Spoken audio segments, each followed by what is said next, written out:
हर रोज एक नई कहानी देखने के लिए चैनल को सब्सक्राइब करें और बेल आइकन दबाना ना भूलें।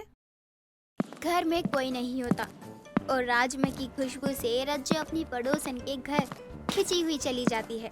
क्या बात है, लगता है कुछ अच्छा बना रखा है शांति ने। अरे ये तो राजमा है और इस घर में कोई नहीं है, किसी को पता भी नहीं चलेगा कि राजमा कहाँ गया। इस कहानी की शुरुआत होती है शांति से, जो सुबह सुबह खाना बना रही होती है। वहीं उसका बेटा राजू सोया हुआ होता है। अरे उठ भी जा, आज काम पर नहीं जाना क्या तुझे? हाँ माँ, बस उठ ही रहा हूँ। खाना बना दिया है मैंने, खा लियो। मैं जरा जमींदार जी के पास जा रही हूँ, उनसे अनाज लाना है। ठीक है माँ, आप जाओ ना, मैं खा लूँगा और खेत भी चला जाऊँगा। इतना कहकर शांति घर से निकल जाती है। इधर राजू उठकर नहाने चला जाता है और तभी शांति के घर उसकी पड़ोसन रज्जो का आना होता है। अरे शांति, शांति, लगता है कोई नहीं है घर पर, लेकिन घर तो खुला हुआ है और ये खुशबू तो बड़ी अच्छी आ रही है। आखिर ऐसा क्या बनाया है शांति ने? क्या बात है, शांति ने राजमा बनाया है। घर में कोई भी नहीं है। चलो आज तो यही चलेगा मेरे घर, क्योंकि अब तक मेरे घर में खाना ही नहीं बना है। रज्जो सारा राजमा एक पतीले में डालकर ले जाती है। घर में शांति तो थी नहीं और राजू नहाने गया था और रज्जो को राजमा की खुशबू इतनी अच्छी लगती है जिसके बाद वो खुद को रोक नहीं पाती। अब कुछ देर बाद राजू नहा कर निकलता है। अब जल्दी से खाना खा लेता हूँ, वरना खेत जाने में देर हो जाएगी।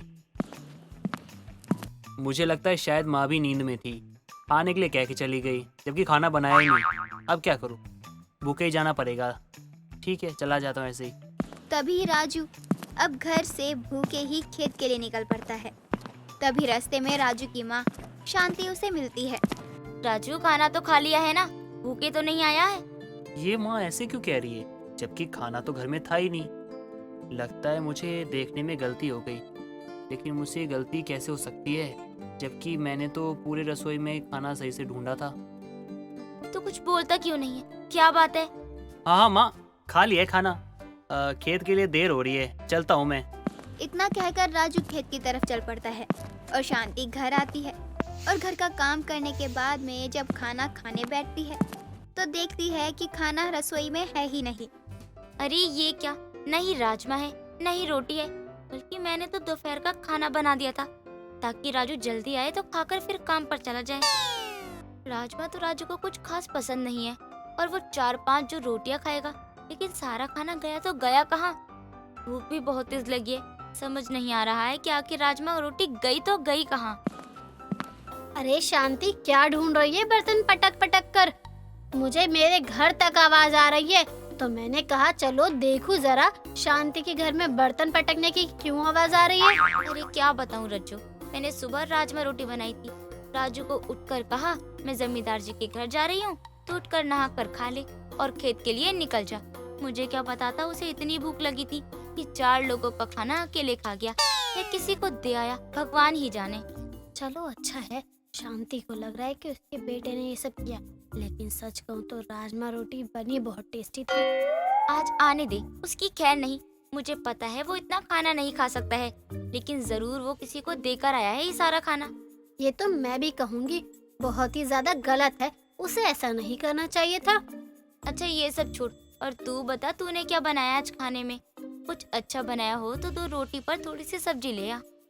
अरे नहीं नहीं शांति, आज तो मैंने खुद ही कुछ नहीं बनाया, मैं भी तुझसे मांगने का सोच रही थी। चल ठीक है, मुझे दोबारा कुछ और बनाना पड़ेगा। अब शांति खिचड़ी बनाकर खुद खाती है और राजू के लिए भी रख देती है। अब दोपहर के करीब 2 बजे राजू घर आता है और अपनी माँ शांति से कहता है, माँ मुझे बहुत जोरों की भूख लगी है, तो जल्दी से खाना लगा दो। और क्या बनाए खाने में आज, कुछ बताओगी नहीं? क्यों, सुबह सारा राजमा रोटी खाकर तेरा पेट नहीं भरा और अब भी तुझे ज्यादा भूख लग रही है तो खिचड़ी बनाई है, खा ले जाकर। माँ ये आप मुझसे कैसे बात कर रही हो, और कौन से राजमा रोटी की बात कर रही हो आप? मुझे तो कुछ पता ही नहीं है ये क्या बनाया था क्या नहीं। और मैं सुबह भी भूखा ही गया था क्योंकि मुझे कहीं खाना मिला ही नहीं। देख, अगर तूने राजमा रोटी किसी को दी है ना तो सच सच बोल दे, और अगर खाई है तो भी सच बोल दे, मैं तुझे कुछ नहीं कहूँगी। माँ मैं आपके सर पे हाथ रख के कसम खाता हूँ, मैंने सुबह का खाना खाना तो दूर की बात है, देखा तक नहीं। अगर फिर भी आपको लगता है कि आपका बेटा इतना भुक्कड़ है तो ठीक है माँ, मुझे आज खाना ही मत दो। शांति को अब समझ नहीं आ रहा होता है कि आखिर खाना गया तो गया कहाँ, जबकि राजू ने भी अब कसम भी खा ली थी कि खाने को तो उसने देखा ही नहीं था, और वो गुस्से में खेत लौट जाता है। खाना तो मैं रख कर गई थी। अगर कोई मेरे घर में घुसकर राजमा रोटी भी ले जाता है तो बर्तन भी तो होने चाहिए ना। और पिछले कुछ समय से मैंने किसी को कुछ दिया भी नहीं है, लेकिन कौन ऐसी ओछी हरकत कर सकता है। शांति अब रज्जो के घर पहुंचती है, जहां उसकी बहू चंदा होती है। अरे रज्जू की बहू, रज्जू घर पर नहीं है क्या? नहीं नहीं काकी, वो तो खेत गई है सब्जी लाने। आइए ना, आप बैठिए। अरे नहीं नहीं बहू, मैं बैठने नहीं आई हूँ, मैं तो बस अपना बर्तन लेने आई हूँ। मुझे मेरी एक पतीली मिल नहीं रही है। मैंने सोचा रज्जू से पूछ लूँ, कहीं गलती से आ तो नहीं गया। अरे गलती से क्यों आएंगी काकी? माँ जी सुबह ही तो एक पतीला राजमा और रोटी लेकर आई थी। कह रही थी आपने उन्हें खाना बनाने से मना किया है। वैसे राजमे का क्या स्वाद था, खाकर तो मजा ही आ गया। अरे मैं भी बता कितना भूलने लगी हूँ। मैंने ही तो सुबह दिया था रज्जू को राजमा और रोटी। क्या काकी, आप भी अच्छा मजाक कर लेती हैं। भला रोटी तो आप बहुत अच्छी बनाती हैं, एकदम मुलायम। हाँ वो तो है, राजू को सूखी कड़क रोटी खाने की आदत नहीं है ना। ये लो काकी आपकी पतीली, और अब जब भी राजमा रोटी बनाओ तो एक कटोरी राजमा याद से भेज देना। वैसे आज तो पूरा दिन ही खाना नहीं बना। अब शांति को पता चल चुका था कि आखिर उसकी सुबह बनाई हुई राजमा रोटी कहाँ गई। अब अगली रोज शांता फिर से राजमा और रोटी बनाती है और रज्जो के कान तक ये बात डाल देती है कि उसे सुबह कहाँ जाना है, लेकिन वो जाती कहीं नहीं। और रज्जो भी जो पहले एक बार चोरी कर चुकी थी, तो अब रज्जो का मनोबल और भी बढ़ जाता है और वो राजमा रोटी लेकर जैसे ही जाने लगती है, घर के गेट पर उसे शांति और राजू दिखते हैं। ओहो रज्जो काकी, क्या चोरी कर रही हो आप? फंस गई ना माँ के जाल में। अरे शांति, तू तो कह रही थी कि तुझे काम है, और तुझे मैंने जमींदार के घर भी जाते हुए देखा था। फिर तू यहाँ कैसे? अरे ये पतीले का मुझे काम था, मैं तो बस सोच रही थी कि सब्जी किस बर्तन में डालूं।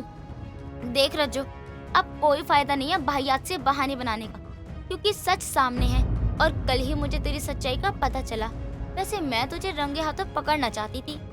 मुझे माफ कर दे, तू तो जानती है मैं खाने में कभी भी शर्म नहीं करती हूँ। अगर तुझे इतना ही मन कर रहा था खाने का तो तू मुझे बोल देती, तुझे अपने हाथों से राजमा रोटी देती। लेकिन नहीं रज्जो, तूने मेरे घर से राजमा रोटी चोरी की। अब हमारे बीच कोई रिश्ता नहीं रहा रज्जो। ये ले तू अपनी राजमा, ये रोटी भी खा ले, लेकिन मुझसे बातचीत करना बंद मत कर शांति। तेरे बिना मेरा कौन है जो मेरे ताने गालियाँ सुख दुख सब सुनता है। मैं तुझसे माफी मांग रही हूँ। देख रज्जो, मैं चाहूँ तो अभी तुझे 4 गांव में बदनाम कर दूं, लेकिन मैं ये नहीं चाहती हूँ। शांति रज्जो को चोरी करते हुए पकड़ लेती है। दोनों में इस बात को लेकर वाद विवाद भी होता है, लेकिन खाने के लिए शांति भी रज्जो को माफ कर देती है। दोस्तों, अगर आपको ये कहानी पसंद आई तो इसे लाइक करें, शेयर करें और कमेंट करके बताएं कि कहानी में आपको सबसे अच्छा क्या लगा।